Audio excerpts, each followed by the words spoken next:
Louange au Créateur de l'univers, salutations de paix, de vie, de force, de santé à tous. Dans cette vidéo, on va parler de la momification de Jacob et de Joseph. Si on parle de ce sujet, c'est que on va commencer doucement à entrer dans la tradition africaine et pour permettre un maximum ou un minimum d'ouvrir l'esprit des frères et sœurs, il nous faut pouvoir soutenir cela avec leurs propres textes sacrés. Autrement, il y a souvent des idées reçues héritées de l'aveuglement religieux des pasteurs, imams, etc. qui suivent la tradition erronée plutôt que les révélations. Or, la tradition africaine sacrée est de la même lignée que la tradition coranique et biblique, et si Dieu veut, on verra tout cela ensemble. Ainsi, il nous faut rappeler qu'au regard du Coran et de la Bible, l'Égypte antique et la culture couchitique ont été monothéistes, et que si elles ont connu leur temps d'égarement, on sait que d'une part, cela a touché aussi Israël, comme l'attestent la Bible et le Coran, et surtout d'une autre part, elles ont connu le vrai Dieu. Ces civilisations ont transmis aux Africains subsahariens d'aujourd'hui un immense héritage culturel et spirituel que ces derniers négligent à cause de l'ignorance de la mentalité coloniale et d'esclaves ainsi que de l'aveuglement religieux qui pousse en fait à rejeter tout ce qui vient de nos ancêtres comme étant de la sorcellerie, de la folie, etc. Mais on verra ce qu'il en est réellement si Dieu veut. Ainsi, dans cette vidéo, on va voir comment nos ancêtres israélites bibliques étaient spirituellement en phase avec nos ancêtres égyptiens et en somme ne formaient que un. Certainement, vous connaissez pour la plupart l'histoire de Joseph qui nous est racontée dans la Bible et dans le Coran. Il deviendra en quelque sorte le numéro 2 de l'Égypte et il sauvera Israël de la famine. Aujourd'hui, ce que nous voulons mettre en avant, c'est ce qu'il en était de l'Égypte à son époque sur le plan religieux selon la Bible et le Coran et voir l'impact que cela a eu sur les patriarches israélites. Est-ce que c'était comme aujourd'hui, les Égyptiens étaient vus comme des idolâtres par Jacob ou Joseph, ou bien c'était autre chose? Pour commencer, on tient à rappeler que la Bible et le Coran ne distinguent pas le Dieu d'Abraham, de Jacob et de Joseph au Dieu égyptien. Quand on parle de Dieu au singulier, donc le Dieu unique. On n'est pas en train de parler de spécificité, de ce que d'autres appellent les nétérous, donc les esprits, les anges, les hypostases, etc. Donc on parle d'autre chose ici, du Dieu unique. Donc, Genèse chapitre 41, verset 39, on nous dit « Et Pharaon dit à Joseph, puisque Dieu t'a fait connaître toutes ces choses, il n'y a personne qui soit aussi intelligent et aussi sage que toi. » Point. Ici, le Pharaon parle de Dieu comme un Israélite le ferait. Il parle du Dieu unique. Dans le Coran, bien que dans la sourate 12, versets 39 à 40, Joseph reproche à ses deux codétenus égyptiens d'adorer plusieurs divinités héritées de leurs ancêtres. Néanmoins, dans le langage des Égyptiens, dans le Coran, il parle de Dieu comme un musulman le ferait. Par exemple, dans la sourate 12, toujours avec Joseph, au verset 31, on nous dit « Dès qu'elles aperçurent, elles furent émerveillées au point que, dans leur trouble, elles se tailladèrent les mains en s'écriant « Grand Dieu ». Ce n'est pas un être humain, mais c'est un ange merveilleux. Et si vous allez voir en arabe, elles disent Allah. Dans la sourate 12, au verset 51, le roi interrogea alors ses femmes en disant « Quelle a été votre intention lorsque vous avez tenté de séduire Joseph ?» « À Dieu ne plaise, répondirent-elles. Joseph n'a commis aucun mal que nous sachions. Point. Sans bien entendu rappeler que le pharaon a eu une vision divine, certes expliquée par Joseph, il s'est ensuite rapproché de Joseph et a accueilli sa famille en Égypte. Dans les autres récits bibliques, on voit même que le pharaon par rapport à Abraham a aussi une vision, etc., etc. Ailleurs dans le Coran, on nous dit que les magiciens de Pharaon se sont convertis face à Moïse. Ils n'étaient pas les seuls dans l'Égypte. Ainsi, les anciens Égyptiens ne doivent pas être vus comme de vulgaires idolâtres tout au long de leur histoire. Et on verra cela d'ailleurs à partir du Coran et de la Bible. D'ailleurs, dans le Coran, il y a une histoire étrange que si Dieu veut, on va essayer d'apporter un éclairage là-dessus. C'est dans la sourate 18 où Moïse rencontre un personnage étrange au pouvoir extraordinaire qui surpasse de loin Moïse. Moïse, qui est considéré comme le plus grand prophète de l'Ancien Testament, qui est le plus cité dans le Coran, plus de 130 fois, est présenté face à cet homme-là, à cet être-là, comme un simple novice, un non-initié. Toujours est-il que Moïse semble pas encore être un prophète tel qu'il le deviendra, ou tel qu'on le connaît, tant il manque de sagesse face à cet être-là. Peut-être est-il encore qu'un prince égyptien. Toujours est-il que le Coran ne le précise pas, mais le personnage étrange lui parle de bons croyants. Preuve que il n'y a pas que les Israélites qui étaient des croyants et des monothéistes. La sourate 18 au verset 80 nous dit: quant au jeune homme, il avait pour père et mère deux bons croyants. Nous eûmes peur qu'il ne les entraînât dans sa rébellion et son impiété, et nous voulûmes que le Seigneur leur donnât à sa place un fils plus vertueux et plus affectueux. Point. Donc on est au temps de Moïse, on parle de bons croyants. Dans la sourate 18, verset 82, comme leur père était un homme vertueux, le Seigneur dans sa bonté a voulu qu'ils ne puissent le déterrer qu'à leur majorité. Point. Donc, il ne faut pas être surpris qu'il y ait eu des croyants en dehors d'Israël au temps de Moïse, Abraham, etc. Mais on reparlera tout ça quand on va commencer à pénétrer plus en profondeur, si Dieu veut, dans la tradition ancestrale du peuple originel. Psaume 87, versets 4 à 5 nous dit: je proclame l'Égypte et Babylone parmi ceux qui me connaissent. Je proclame l'Égypte et Babylone parmi ceux qui me connaissent. Voici le pays des Philistins, Tyr, avec l'Éthiopie. C'est dans Sion qu'ils sont nés. Et de Sion il est dit: tous y sont nés, et c'est le Très-Haut qui l'a fermi. Point. Ici, on a même une information intéressante. Il est dit que les Égyptiens, Cananéens, Éthiopiens viennent de Sion. Cela est étrange quand on sait que ces peuples sont les fils de Cham qui viennent de l'Afrique.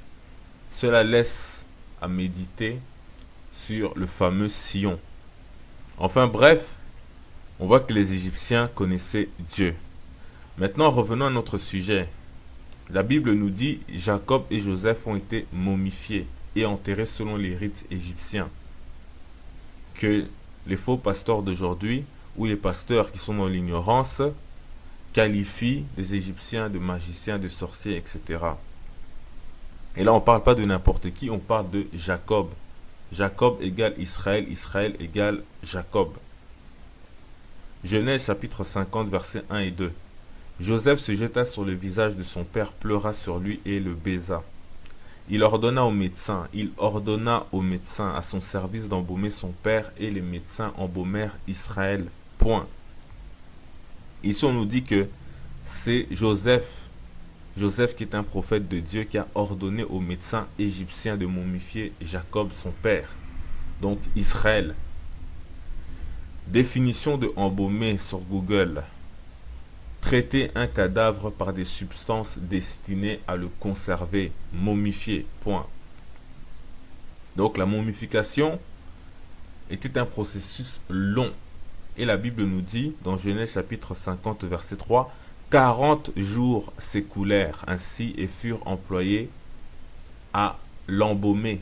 Et les Égyptiens le pleurèrent. Les Égyptiens, on ne dit pas les Israélites ou ses enfants. Les Égyptiens le pleurèrent 70 jours. Point.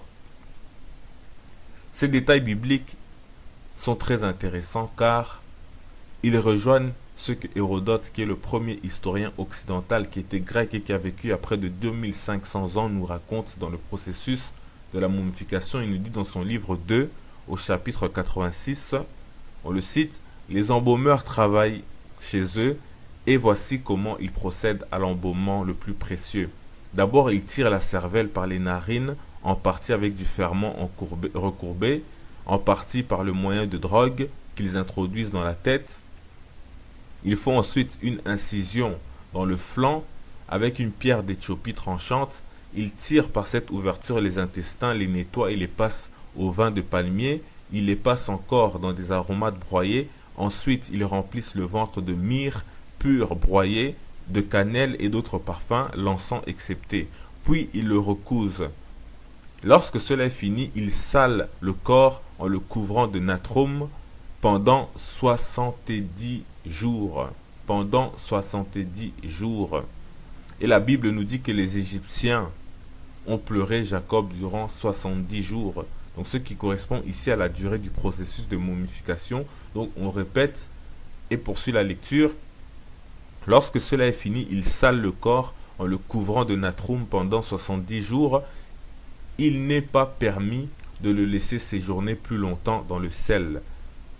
Ces 70 jours écoulés, ils lavent le corps et l'enveloppent entièrement de bandes de toile de coton enduites de komi, dont les Égyptiens se servent ordinairement comme de colle. Les parents retirent ensuite le corps, ils font faire en bois un étui de forme humaine, ils renferment le mort et le mettent dans une salle destinée à cet usage. Ils le placent droit contre la muraille. Telle est la manière la plus magnifique d'embaumer les morts. Point. Donc l'Égypte nous dit que, donc la Bible nous dit que Jacob, donc Israël, a été embaumé selon une pratique rituelle égyptienne en Égypte par des médecins égyptiens sur ordre de son fils Joseph qui était un prophète de Dieu. Mais cela n'est pas tout. Pour preuve que Jacob a été enterré dans les rites et pratiques religieuses égyptiennes, c'est qu'en plus de la momification, etc., il y a aussi eu la procession funèbre à l'égyptienne, bien connue, avec un grand cortège pour enterrer les personnes importantes. Genèse chapitre 50, versets 7 à 11, on nous dit « Joseph monta pour enterrer son père. Avec lui montèrent tous les serviteurs de Pharaon, anciens de sa maison, tous les anciens du pays d'Égypte, toute la maison de Joseph, ses frères, et la maison de son père. On ne laissa dans le pays de Goshen que les enfants, les brebis et les bœufs. Il y avait encore avec Joseph des chars et des cavaliers, en sorte que le cortège était très nombreux. Arrivés à l'ère d'Atad, qui est au-delà du Jourdain, ils firent entendre de grandes et profondes lamentations. Comme on pleure dans nos pays. Et Joseph fit en l'honneur de son père un deuil de 7 jours. Les habitants du pays, les Cananéens, furent témoins de ce deuil dans l'ère d'Atad. Ils dirent, voilà un grand deuil parmi les Égyptiens. C'est pourquoi on a donné le nom d'Abel Misraïm à cette terre qui est au-delà du Jourdain. Point. Ainsi, il apparaît clairement que ce fut une affaire et un rituel égyptien. La Bible nous dit encore que Joseph aussi a été momifié, sauf que lui, son corps est resté en Égypte, jusqu'à ce que Moïse revienne plus tard. Donc, Genèse chapitre 50, verset 26, Joseph mourut âgé de 110 ans, on l'embauma et on le mit dans un cercueil en Égypte. Donc, comme on a dit, son corps sortira avec Moïse, le peuple d'Israël, beaucoup plus tard. Ceci étant dit, on a vu que Joseph et Jacob ont été enterrés selon les rites et les pratiques réservées au pharaon d'Égypte, ce qui doit amener les gens à méditer sur ces rites et surtout sur les croyances et la spiritualité de l'Égypte, dont le psaume 87 dit que l'Égypte connaît Dieu, Ésaïe 19, 25 dit que l'Égypte est le peuple de Dieu, sans parler de la circoncision qui vient de l'Égypte et de Couche, donc Éthiopie, Afrique subsaharienne, et qui est pratiquée encore aujourd'hui, même chez ceux qui sont encore dans des coutumes héritées de leur père, même si c'est parfois façonné par la colonisation. on sait que la circoncision était en Égypte avant d'aller aux Israélites, et cette circoncision est la marque du peuple de Dieu. Selon la Bible, les musulmans aussi se font circoncire. Et on sait que l'Égypte et Israël en vérité sont un seul peuple. Et donc, ceci est un début en fait pour dire aux frères et aux sœurs qu'il ne faut pas avoir peur de la spiritualité de nos ancêtres, tout comme Joseph, Jacob n'avaient pas peur de cette spiritualité. Parce que c'est soit vous reconnaissez cela dans la Bible, ou bien soit vous rejetez la Bible, ou bien cette partie de la Bible. Mais il faut cesser avec les hypocrisies des faux pasteurs qui ignorent ces passages-là. Et il y en a beaucoup d'autres. C'est sûr qu'il y a eu des mauvaises choses, mais il y a aussi eu énormément de bonnes choses. Comme on dit dans 1 Thessaloniciens, mais examinez toutes choses, retenez ce qui est bon. Enfin, on va terminer donc cette vidéo par un peu de philosophie africaine dans une langue africaine.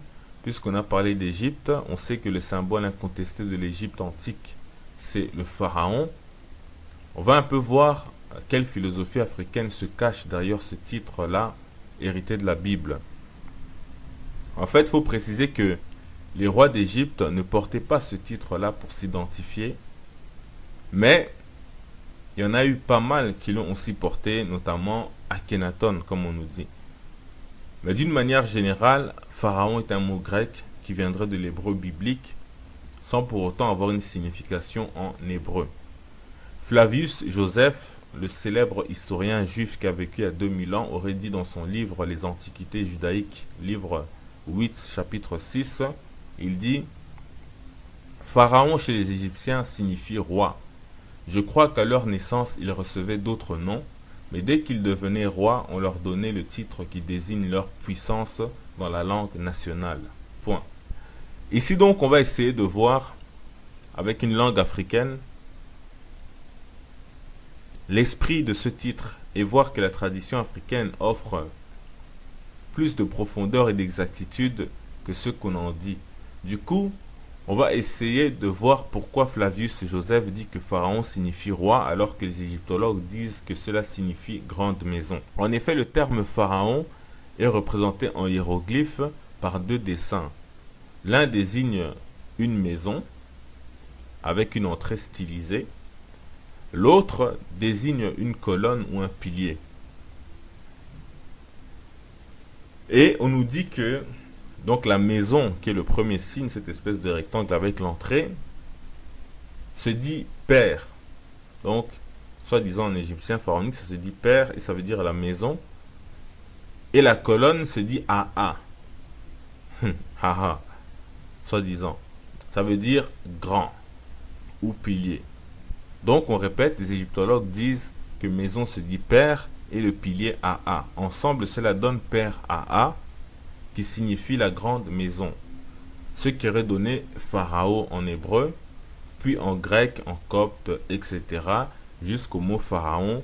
Donc le mot pharaon désignerait le palais royal en tant qu'institution. Donc la grande maison, le palais royal. Mais déjà ceci est une interprétation qui est un peu biaisée, puisqu'on aurait pu dire non seulement le pharaon est la grande maison, mais encore mieux, le pharaon est le pilier de la maison. Ou que cette grande maison, le palais royal, l'institution, est le pilier de la maison. Et cela a plus de sens dans n'importe quelle langue d'ailleurs. Aussi, la Bible nous dit souvent que l'Égypte est la maison de servitude. Donc maison est ici synonyme de pays. Dans ce cas, Pharaon est le pilier de l'État égyptien qui est vu comme une maison. Puisque c'est ainsi que la Bible désigne le roi et désigne aussi le pays comme une maison. Mais la maison, c'est aussi le peuple ou la famille. Quand on parle par exemple de la famille royale britannique, on dit la maison des Windsor. Ou bien, quand le Christ dit dans Matthieu chapitre 15 verset 24, Il répondit, je n'ai été envoyé qu'aux brebis perdues de la maison d'Israël. Maison ici remplace peuple. Donc le pharaon est le pilier du peuple. Et comme le pilier sert à soutenir les bâtisses pharaon, et donc le soutien du peuple. Je crois que les choses sont assez claires et que cela vaut bien plus que de dire bêtement que pharaon veut dire grande maison ou roi. Mais mieux encore, c'est justement lorsque on fait intervenir les langues africaines.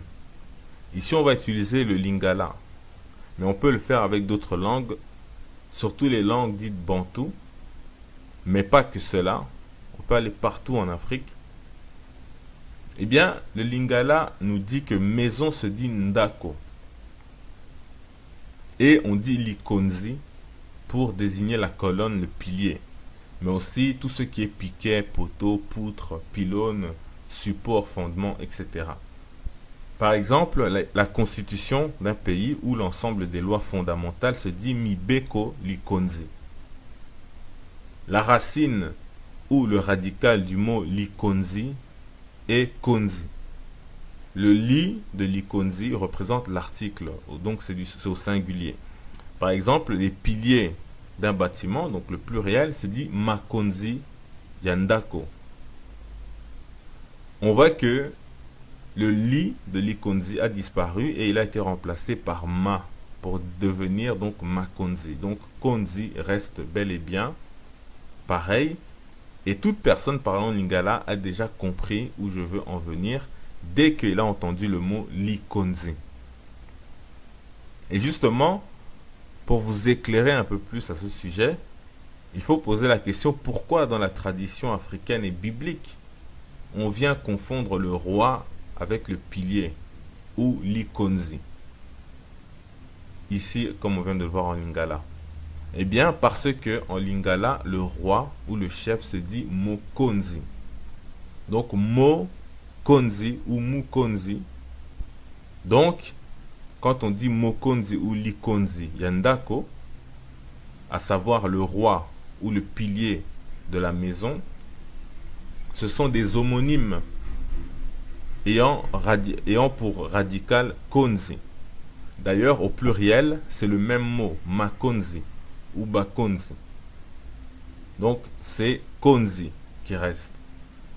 Le mot régner ou diriger en lingala se dit kokonza, donc konza. Ainsi, on voit qu'en lingala, qui est une langue africaine, la philosophie. Ainsi, on voit qu'en lingala, qui est une langue africaine, la philosophie analogique du mot konzi, roi, ou de la colonne likonzi, dans le mot pharaon est manifeste. Les deux mots sont interchangeables. Voilà pourquoi Flavius Joseph n'a pas hésité à dire que pour les Israélites, pharaon signifiait roi, donc konzi, qui veut aussi dire pilier. Et comme l'Égypte était vue dans la Bible comme une maison, ainsi le pharaon était le pilier de la maison ou le roi de la maison en tant que pays, donc roi du pays.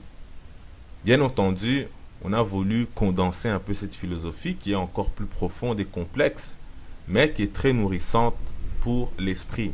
Car pour un mot, la réflexion peut aller très très loin. Et cela permet de déchiffrer les hiéroglyphes. Et pour avoir en fait une idée de quoi on parle aussi, si cela vous intéresse, de creuser un peu plus sur le sujet, vous pouvez aller voir sur la chaîne A Contrario de Dibombari, qui est l'auteur d'une méthode révolutionnaire pour déchiffrer les hiéroglyphes et en explorer la philosophie qui en découle grâce aux langues africaines. Et c'est là qu'on voit que nos langues, du nord au sud, de l'est à l'ouest, sont une même famille, mais aussi sont héritières de la philosophie de l'Égypte pharaonique. Paix, vie, force et santé en salutation.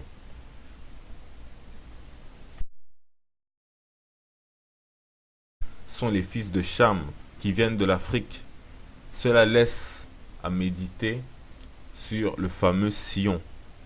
Enfin bref, on voit que les Égyptiens connaissaient Dieu. Maintenant revenons à notre sujet. La Bible nous dit Jacob et Joseph ont été momifiés et enterrés selon les rites égyptiens.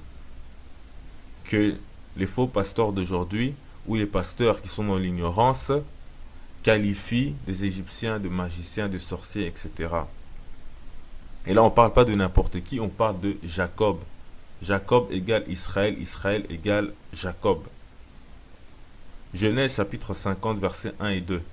Joseph se jeta sur le visage de son père, pleura sur lui et le baisa. Il ordonna aux médecins à son service d'embaumer son père, et les médecins embaumèrent Israël. Point. Ici, on nous dit que c'est Joseph qui est un prophète de Dieu, qui a ordonné aux médecins égyptiens de momifier Jacob, son père. Donc Israël. Définition de embaumer sur Google. Traiter un cadavre par des substances destinées à le conserver, momifier, point. Donc la momification était un processus long. Et la Bible nous dit, dans Genèse chapitre 50, verset 3, 40 jours s'écoulèrent ainsi et furent employés à l'embaumer. Et les Égyptiens le pleurèrent. Les Égyptiens, on ne dit pas les Israélites ou ses enfants. Les Égyptiens le pleurèrent 70 jours. Point. Ces détails bibliques sont très intéressants car ils rejoignent ce que Hérodote, qui est le premier historien occidental qui était grec et qui a vécu à près de 2500 ans, nous raconte dans le processus de la momification. Il nous dit dans son et il sauvera Israël de la famine. Aujourd'hui, ce que nous voulons mettre en avant, c'est ce qu'il en était de l'Égypte à son époque sur le plan religieux selon la Bible, le Coran, et voir l'impact que cela a eu sur les patriarches israélites. Est-ce que c'était comme aujourd'hui, les Égyptiens étaient vus comme des idolâtres par Jacob ou Joseph, ou bien c'était autre chose? Pour commencer, on tient à rappeler que la Bible et le Coran ne distinguent pas le Dieu d'Abraham, de Jacob et de Joseph au Dieu égyptien. Quand on parle de Dieu au singulier, donc le Dieu unique. On n'est pas en train de parler de spécificité, de ce que d'autres appellent les nétérous, donc les esprits, les anges, les hypostases, etc. Donc on parle d'autre chose ici, du Dieu unique. Donc, Genèse chapitre 41, verset 39, on nous dit « Et Pharaon dit à Joseph, puisque Dieu t'a fait connaître toutes ces choses, il n'y a personne qui soit aussi intelligent et aussi sage que toi. » Point. Ici, le Pharaon parle de Dieu comme un Israélite le ferait. Il parle du Dieu unique. Dans le Coran, bien que dans la sourate 12, versets 39 à 40, Joseph reproche à ses deux codétenus égyptiens d'adorer plusieurs divinités héritées de leurs ancêtres. Néanmoins, dans le langage des Égyptiens, dans le Coran, il parle de Dieu comme un musulman le ferait. Par exemple, dans la sourate 12, toujours avec Joseph, au verset 31, on nous dit « Dès qu'elles aperçurent, elles furent émerveillées au point que, dans leur trouble, elles se tailladèrent les mains en s'écriant « Grand Dieu ». Ce n'est pas un être humain. Louange au Créateur de l'univers, salutations de paix, de vie, de force, de santé à tous. Dans cette vidéo, on va parler de la momification de Jacob et de Joseph. Si on parle de ce sujet, c'est que on va commencer doucement à entrer dans la tradition africaine, et pour permettre un maximum ou un minimum d'ouvrir l'esprit des frères et sœurs, il nous faut pouvoir soutenir cela avec leurs propres textes sacrés. Autrement, il y a souvent des idées reçues héritées de l'aveuglement religieux des pasteurs, imams, etc. qui suivent la tradition erronée plutôt que les révélations. Or, la tradition africaine sacrée est de la même lignée que la tradition coranique et biblique, et si Dieu veut, on verra tout cela ensemble. Ainsi, il nous faut rappeler qu'au regard du Coran et de la Bible, l'Égypte antique et la culture couchitique ont été monothéistes, et que si elles ont connu leur temps d'égarement, on sait que d'une part, cela a touché aussi Israël, comme l'attestent la Bible et le Coran, et surtout d'une autre part, elles ont connu le vrai Dieu Ces civilisations ont transmis aux Africains subsahariens d'aujourd'hui un immense héritage culturel et spirituel que ces derniers négligent à cause de l'ignorance de la mentalité coloniale et d'esclaves ainsi que de l'aveuglement religieux qui pousse en fait à rejeter tout ce qui vient de nos ancêtres comme étant de la sorcellerie, de la folie, etc. Mais on verra ce qu'il en est réellement si Dieu veut. Ainsi, dans cette vidéo, on va voir comment nos ancêtres israélites bibliques étaient spirituellement en phase avec nos ancêtres égyptiens et en somme ne formaient que un. Certainement, vous connaissez pour la plupart l'histoire de Joseph qui nous est racontée dans la Bible et dans le Coran. Il deviendra en quelque sorte le numéro 2 de l'Égypte. Peut-être est-il encore qu'un prince égyptien. Toujours est-il que le Coran ne le précise pas, mais le personnage étrange lui parle de bons croyants. Preuve que il n'y a pas que les Israélites qui étaient des croyants et des monothéistes. La sourate 18 au verset 80 nous dit: quant au jeune homme, il avait pour père et mère deux bons croyants. Nous eûmes peur qu'il ne les entraînât dans sa rébellion et son impiété. Et nous voulûmes que le Seigneur leur donnât à sa place un fils plus vertueux et plus affectueux. Point. Donc on est au temps de Moïse, on parle de bons croyants. Dans la sourate 18, verset 82, comme leur père était un homme vertueux, le Seigneur dans sa bonté a voulu qu'ils ne puissent le déterrer qu'à leur majorité. Point. Donc, il ne faut pas être surpris qu'il y ait eu des croyants en dehors de Israël au temps de Moïse, Abraham, etc. Mais on reparlera tout ça quand on va commencer à pénétrer plus en profondeur, si Dieu veut, dans la tradition ancestrale du peuple originel. Psaume 87, versets 4 à 5 nous dit: je proclame l'Égypte et Babylone parmi ceux qui me connaissent. Je proclame l'Égypte et Babylone parmi ceux qui me connaissent. Voici le pays des Philistins, Tyr, avec l'Éthiopie. C'est dans Sion qu'ils sont nés. Et de Sion, il est dit, tous y sont nés, et c'est le Très-Haut qui l'a fermi. Point. Ici, on a même une information intéressante. Il est dit que les Égyptiens, Cananéens, Éthiopiens viennent de Sion. Cela est étrange quand on sait que ces peuples, mais c'est un ange merveilleux. Et si vous allez voir en arabe, elles disent Allah. Dans la sourate 12, au verset 51, le roi interrogea alors ces femmes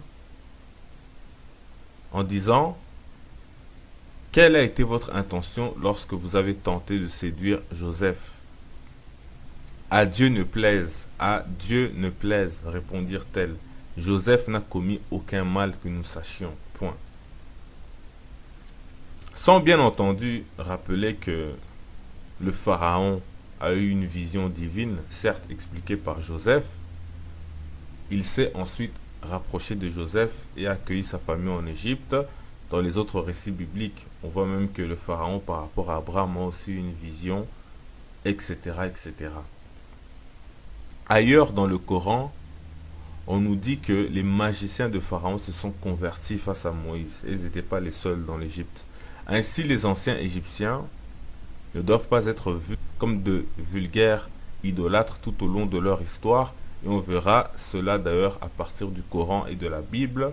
D'ailleurs, dans le Coran, il y a une histoire étrange que si Dieu veut, on va essayer d'apporter un éclairage là-dessus. C'est dans la sourate 18 où Moïse rencontre un personnage étrange au pouvoir extraordinaire qui surpasse de loin Moïse. Moïse, qui est considéré comme le plus grand prophète de l'Ancien Testament, qui est le plus cité dans le Coran, plus de 130 fois, est présenté face à cet homme-là, à cet être-là, comme un simple novice, un non-initié. Toujours est-il que Moïse semble pas encore être un prophète tel qu'il le deviendra, ou tel qu'on le connaît, tant il manque de sagesse face à cet être-là.